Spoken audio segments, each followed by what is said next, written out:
Namaste, hola amigos hispanos. Yo soy su amigo profesor. El río Ebro. El río Ebro, un viaje desde el nacimiento hasta el Mediterráneo. El río Ebro es una de las arterias fluviales más importantes de España.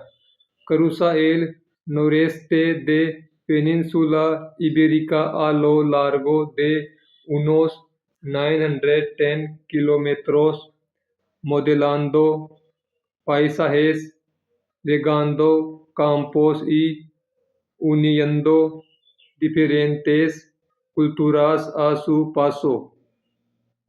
Parte 1. El nacimiento y la alta cuenca Cantabria y Castilla y León.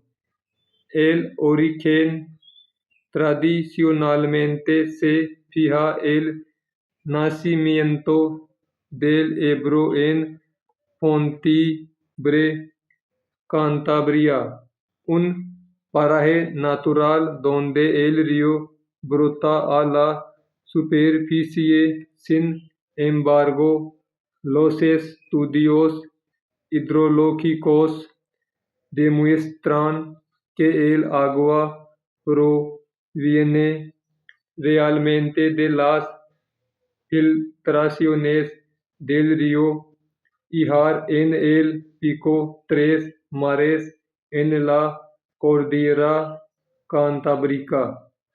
Primeros kilómetros. El río comienza su andadura con fuerza y rapidez. Al poco de nacer, alimenta el embalse del Ebro, uno de los pantanos más grandes del norte de España.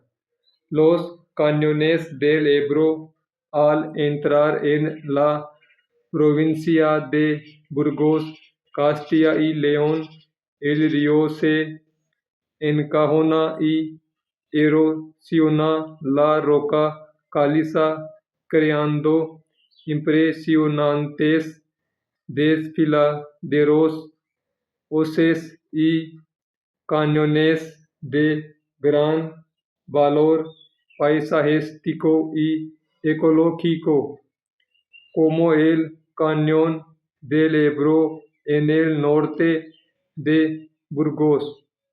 Parte 2. El tramo medio, País Vasco, La Rioja y Navarra. A medida que desciende el río, abandona las montañas y empieza a abrirse paso por una gran llanura conocida como la Depresión del Ebro, frontera natural. El motor del Ebro sirve en este tramo medio geográfico entre el varias regiones, pasa vinícola de la Alba, Rioja, como en las localidades de La Rioja y Logroño. El agua del Ebro y sus afluentes nutre los viñedos que producen algunos de los mejores vinos del mundo. La huerta de Navarra. Al entrar en tierras navarras, pasando por ciudades como Tudela, el Ebro crea una rica llanura aluvial.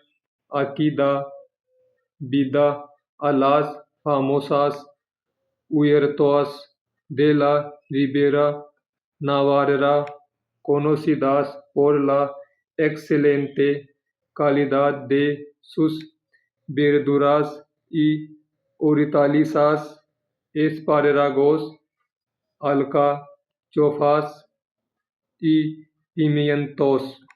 Parte 3.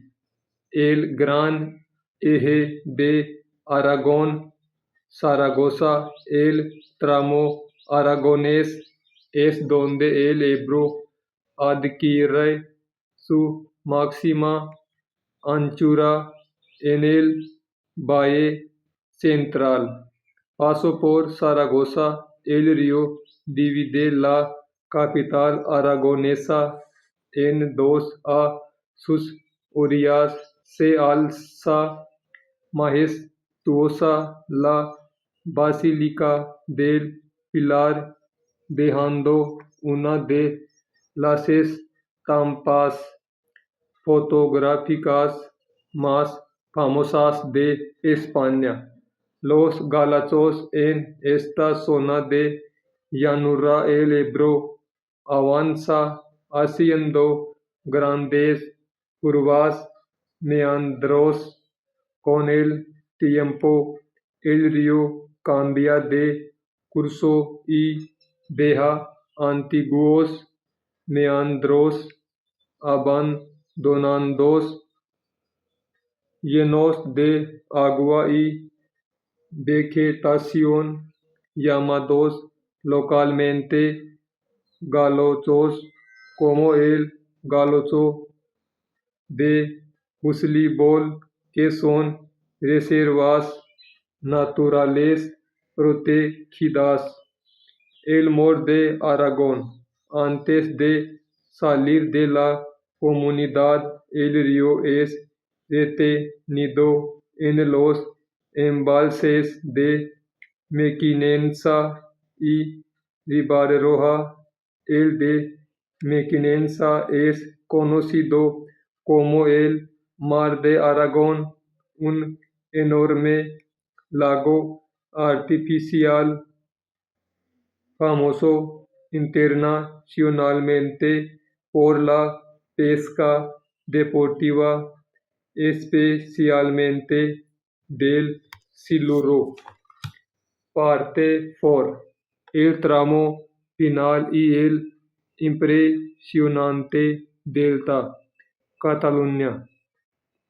El viaje del Ebro termina en la provincia de Tarragona, Cataluña, ofreciendo uno de los espectáculos naturales más importantes de Europa.